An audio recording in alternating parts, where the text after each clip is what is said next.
మా తండ్రి యేసు పశువుల పాకలో తనను తాను చూడు తగ్గించుకొనెను.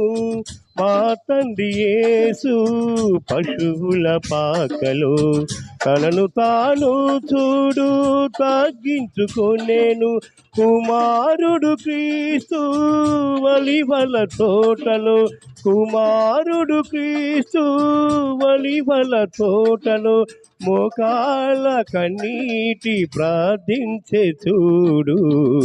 మా ఇంటి పేరు పశువుల పాక, పక్కింటి పేరు ఒలీవల తోట, ఎదురింటి పేరు కల్వరి కోట, మా వాడ పేరు సియోను తోట.